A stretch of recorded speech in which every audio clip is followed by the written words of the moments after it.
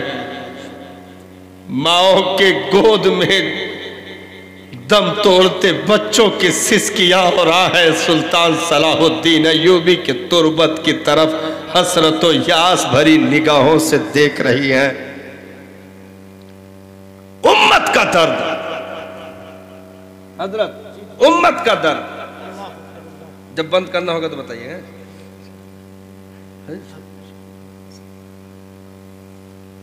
امت کا درد، بس اسی کو، امت کا درد، قسم کھا لی جب تک اللہ کا مقدس گھر بیت المقدس آزاد نہ ہو جائے میں اپنے بدن پہ نیا لباس نہیں ڈال سکتا۔ اسی دور میں حامان ماہان جو رومیوں کے سپہ سالاران میں تھے، حاجیوں کے قافلے کو پکڑ کر کھمبے سے باندھ دیا، ان کے کرتے اتروا دیے، ننگی پیٹھوں پر کوڑے برسوائے اور کہا کہ بلا اپنے نبی کو مدد کے لیے، کہاں ہے تیرا نبی؟ حاجی روتے رہے، چیختے رہے۔ شدہ خبر سلطان صلاح الدین ایوبی تک پہنچ گئی۔ سلطان نے قسم کھائی، کہا اس وقت تک بستر پہ جانا حرام ہے جب تک میں اس گستاخ رسول کے گریبان تک نہ پہنچ جاؤں۔ 3 سال سے زائد کا عرصہ لگ گیا صاحب، 3 سال سے زائد کا عرصہ تاریخ بتاتی ہے۔ سلطان نے 3 سال کے ان عرصوں میں بستر پہ پیٹھ نہیں لگائی۔ ہم اور آپ اپنے لیے مر رہے، اپنے لیے جی رہے صاحب، ہمارے لیے کیا فرق پڑتا ہے؟ اگر بغل میں کسی کا جنازہ بھی نکل جائے، ہماری میٹنگ اگر لگی ہے تو ہم جنازے چھوڑ کر بھی میٹنگوں کو اٹینڈ کر لیتے ہیں۔ مر گئے، مرنے دو، روز تو مرتے رہتے ہیں۔ نا صاحب، یہ صدائیں مردہ دلوں کی ہوتی ہیں، جس کے کلیجوں میں زندہ دلوں کی دھڑکنیں اس کے سانسوں کی ترجمان بن جائیں، وہ کبھی ایسی بے غیرت چیزوں کو انجام نہیں دے سکتا۔ اللہ اکبر، اللہ۔ سلطان نے قسم کھا لی 3 سال تک۔ اب ظاہر سی بات ہے، 4 لاکھ کی تعداد رکھنے والے رومی لوگ، تعداد اپنی کمزور تھی لیکن 3 سال تک طاقتیں جٹانے میں مصروف رہے، دوڑتے رہے۔ تھکاوٹ زیادہ ہو جاتی، خیمے کی لکڑی سے پیٹھ لگا کر کچھ دیر کے لیے آنکھیں بند کر کے کھڑے ہو جاتے اور پھر جھجک کر اٹھتے اور کہتے، صلاح الدین تجھے نیند آ رہی ہے، نبی کا گستاخ ابھی زندہ زمین پر چل رہا ہے، ابھی زندہ زمین پر چل رہا ہے۔ خیر رب نے فتح عطا کی، ان جرنیلوں کرنیلوں کو گرفتار کر کے 10 کی تعداد میں سلطان کے سامنے لا کر کھڑا کر دیا گیا۔ سلطان نے سب کا چہرہ پہچانا، یہ کون ہے؟ فلاں ہے، ہٹاؤ اسے، اس کی ضرورت نہیں ہے۔ یہ کون ہے؟ اس کو ہٹاؤ۔ یہ کون ہے؟ اس کو بھی جانے دو۔ اور جب وہ چہرہ سامنے آیا جس کی شکایت پہنچی ہوئی تھی، اٹھا کر زمین پر پٹک کر سینے پر سلطان بیٹھ گئے اور کہا، تو کہتا تھا بلا اپنے نبی کو مدد کے لیے، مصطفیٰ نے اپنے در کا کتا بھیج دیا ہے، مصطفیٰ نے اپنے در کا کتا بھیج دیا ہے۔ اب بلا تو اپنے مددگاروں کو جو صلاح الدین کی کلائیوں سے تجھے آزاد کر لے، ایک ایک بوٹیوں کو کاٹ کاٹ کر کے چیل کوے کو کھلا دیا اور اعلان کر دیا، اگر نبی کے شان میں گستاخیاں ہوئی تو راکھ لگا کر گدی سے زبانیں کھینچ لی جائے گی۔ نعرہ تکبیر، نعرہ رسالت،